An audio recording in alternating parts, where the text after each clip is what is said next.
What's going on, everybody? It is Monday, October the 26th, and that means it is time for my news radar.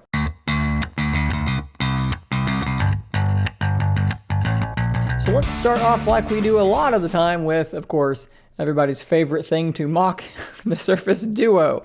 So this thing, if you don't know, it launched with a pretty darn high price tag of $1,400 for the base model. And a lot of people complained that they thought this price was too high considering it is using a last gen Snapdragon 855 processor. It doesn't have a folding AMOLED screen, even though it does fold. The screen itself does not fold. It is actually a hinge in two screens.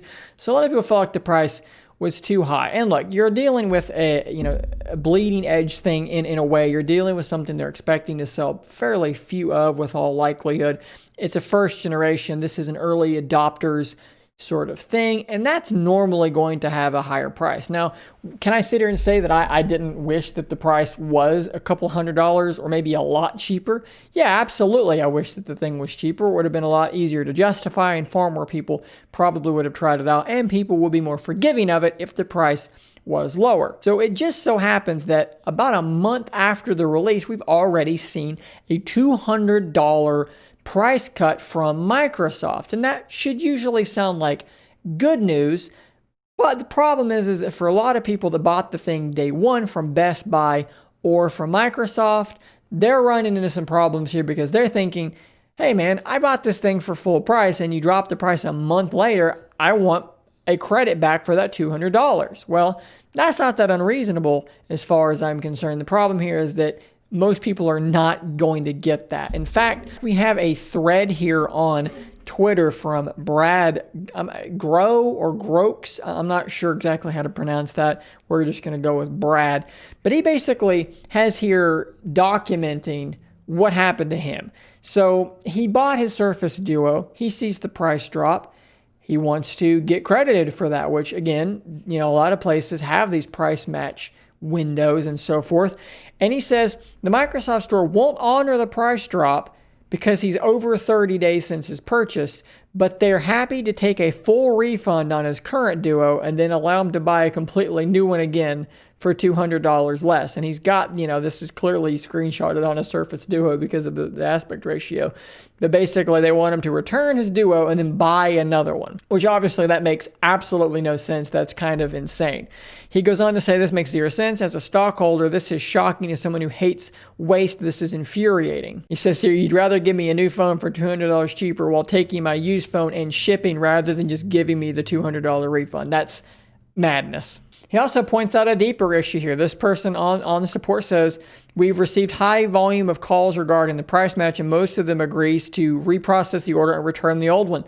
He points out that this could give them the ability to report inflated sales number, which could be an SEC violation. This could inflate sales numbers. And at the end of the day, he decided to just take the refund and to leave it and to not buy another one. And he's doing so strictly on principle. And honestly, I can't really blame him. Now, for me, I bought mine at Best Buy so that I could physically just go there at open and get my device and get home and unbox it and get started as quickly as possible. So I didn't want to have to wait like, when's the shipping going to be delivered? Will it be delivered, later in the afternoon? I wanted to be able to get my video out quickly.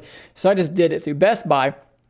And Best Buy, for them, for phones, you get 15 days to return or anything, period. Now, some people apparently have gone to Best Buy and have complained about it enough and have been able to receive something, but I've also seen far more people on Reddit and Twitter saying that they went to Best Buy and were unable to get any kind of refund at all. I have seen other people through Microsoft claim that they got reimbursed as well. Now, it's unclear how long their purchase was ago. It seems to be really hit or miss. It seems to be who you get in contact with and if you manage to get lucky as to whether or not you're going to get refunded or rather credited for your device. At the end of the day, Microsoft can't keep that policy. That's insane. They should just credit you the money and just move on. This is wasteful because what are they going to do with that used phone? Maybe they'll refurbish it and sell it later. Is it just going to get chucked in the garbage? The box, the packages, the shipping, the gas it takes to move something back and forth, all just useless, needless waste. And Microsoft calls themselves a green company, and they try to be green, whatever that means. And this is not a green practice. This is a really stupid, illogical practice.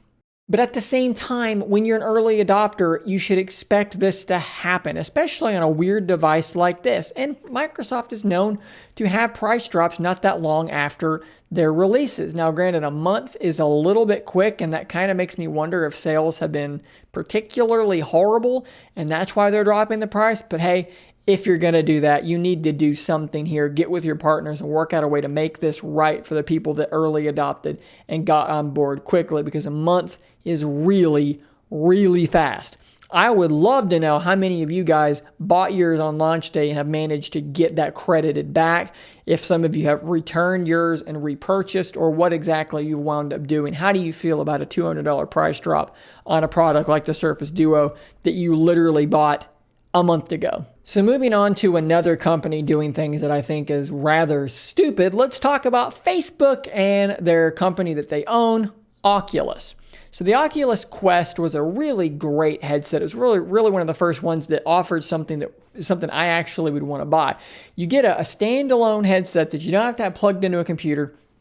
You can play many of the current games with 2 motion controllers, VR, looked good, played well, and again, you didn't need an expensive computer to use it, but then they also had Oculus Link where you could plug it into your computer and use it as a headset for your games on your computer. If you had a USB-C cable, fast enough data transmission, essentially, you could then tap into the power of your desktop and have a full-blown VR experience. So the Oculus Quest 2 looked to further that success and to really push things even further. And again, it was something that I have actually looked into. And the price is not bad. You're looking at $299 for the base model, and that comes with the headset and both the controllers.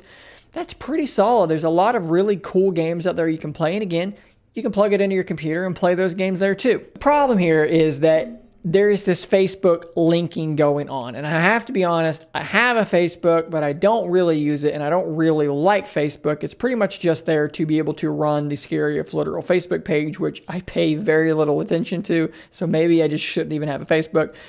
But I digress. The problem I'm having here is that apparently, according to their own documentation here, if you deactivate your Facebook account, deactivating or deleting your Facebook account, if you deactivate your account, let alone delete it, you will not be able to access your Oculus products or your Oculus information. So what that means is, if you have an Oculus Quest 2, you have to sign into your Facebook account to use the thing. And if you ever don't have a Facebook account, you have a paperweight.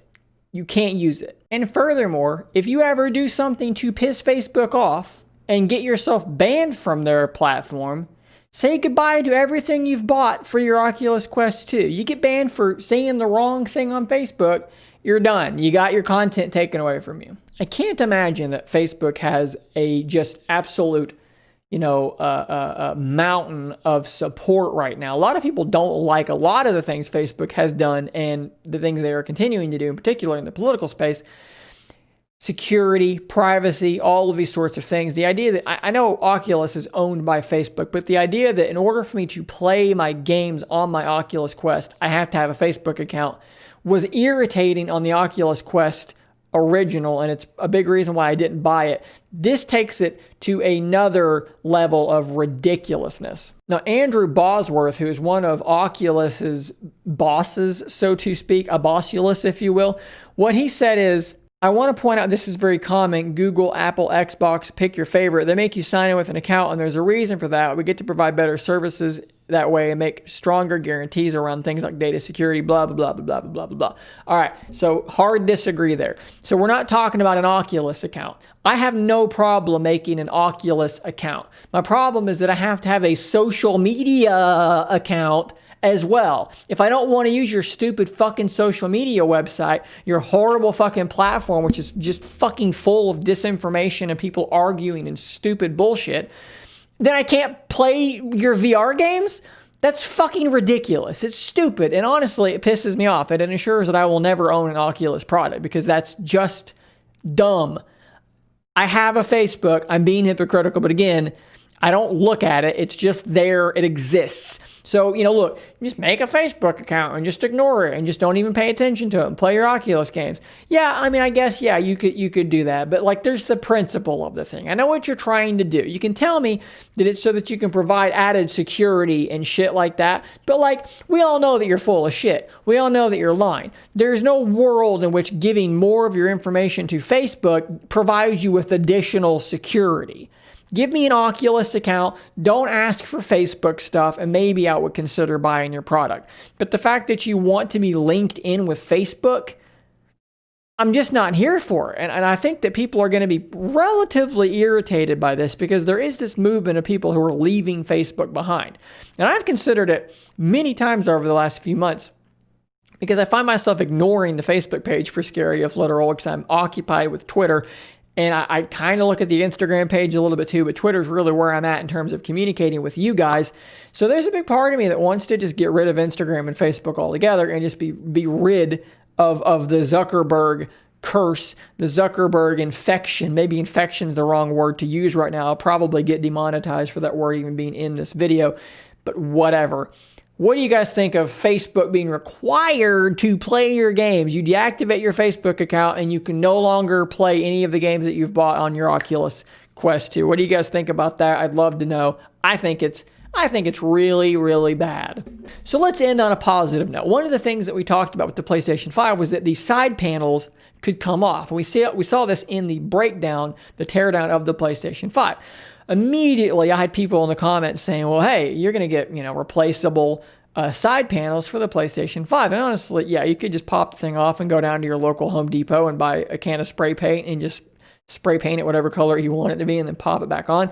But if you don't want to do that, theplatestation.com has you covered. You will be able to purchase, they've already got 5 options here: black, red, chromatic, indigo blue, and jungle camo, where you're going to be able to pay a small fee of $39.99 to get a custom side plate, a set of side plates for your PlayStation 5. You had to know this was going to be coming, and you have to imagine that there's going to be many even cheaper options, perhaps, or even maybe more premium options. And some of these look pretty cool. I mean, I can imagine, maybe for me, the black one would be the way to go. Matte black, all the things. I mean, clearly I'm on that bandwagon. But all in all, you had to know this was coming. I still think for me, I might just go buy some spray paint and just, do that because you're going to save a lot of money that way. But if you want to buy something handmade and special for your PlayStation 5, decorate it up, you're going to be able to do that at theplatestation.com, which is like top 10 best names for new websites. So guys, that's all the news I have for you